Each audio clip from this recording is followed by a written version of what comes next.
If you live in the northern suburbs of Cape Town, specifically in the Durbanville area, and you are curious about how the property market has been performing and what house prices have been doing, then this video is definitely for you.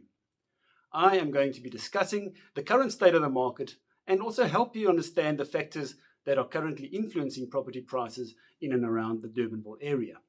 My name is Andre Forster from EXP South Africa. Myself and my wife Lydia have been real estate agents in the Durbanville area since 2005. Please remember to like and subscribe to our channels to make sure you receive future updates. Property prices are typically determined by the balance of supply and demand in the market at any given time. Numerous factors, of course, can impact these levels of supply and demand, including interest rates, the overall cost of living, and just the overall health of the economy at large. And then, of course, location-specific factors and features that make people want to live in a specific area or, of course, not. So let's take a closer look at some of these factors. Recently, at the end of May, interest rates were increased by another 0.5%. That brought the prime interest rate up to 11.75%. Now, during the pandemic, interest rates reached a low of 7% in the middle of 2020. So if, for instance, you purchased a property in July 2020 at a 7% interest rate with a 20-year bond worth 2 million rand, you would now be paying approximately 6,100 rand more per month due to all the interest rate hikes that have happened since then. Of course, on top of that, other forms of credit such as credit cards, personal loans, overdrafts, vehicle financing and so forth, they all contribute to most people's vastly increased monthly expenses as well. This significant rise from 7% to 11.75% can have a profound impact on individuals' ability to actually afford their properties. And that often leads to a potential increase in properties that come on the market. And that, of course, could put downward pressure on property prices. Also, the rise in the general cost of living, including factors such as the rising fuel prices, rising electricity prices, and so forth, can all create a ripple effect on the prices of food and other goods and services, and that ultimately leads to increased inflation. And then, of course, when inflation rises, it is common for the South African Reserve Bank to respond by raising interest rates even further.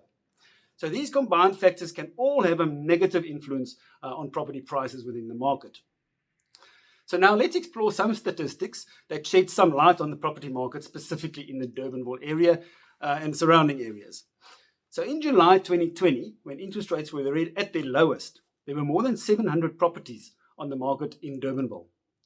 By July 2021, this number had decreased to approximately 470 properties that were on the market. And then since July 2021 until now, the number of properties has remained very stable, ranging between 450 and 400 on the market at any given time. While usually we would actually expect that number to increase as interest rates increase.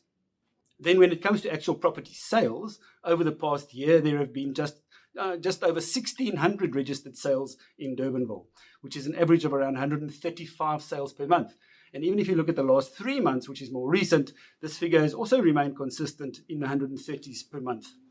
Now, by comparing the average number of properties that are actually on the market and comparing that to the average monthly sales, we calculate the months of stock that is available at any given time. So currently there are about 3.5 months worth of stock available in Durbanville. This indicates actually a fairly stable market that doesn't heavily favor buyers or sellers. In contrast, certain comparable areas in Joburg have a ratio of more than 10, meaning there is 10 months worth of stock available. That definitely suggests a buyer's market in those areas. We are often asked whether it's a good time to buy or sell. Currently, everything suggests that it's still a favorable time to sell in Durbanville, as there is good demand, but not an oversupply of properties available. However, predicting the future market conditions is always challenging, as we cannot foresee the full impact of the recent interest rate changes and other factors such as higher living costs. Nevertheless, for now, the market in Durbanville appears to be balanced, resilient, and in good shape for both buyers and sellers, which is great news. I really hope this has provided you with some helpful insights into the property market in Durbanville and its surrounding areas.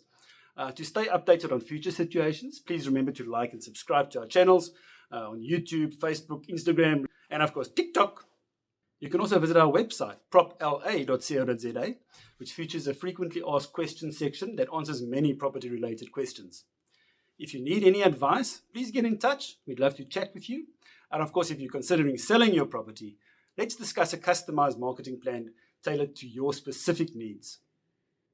In the meantime, take care, stay safe, and God bless.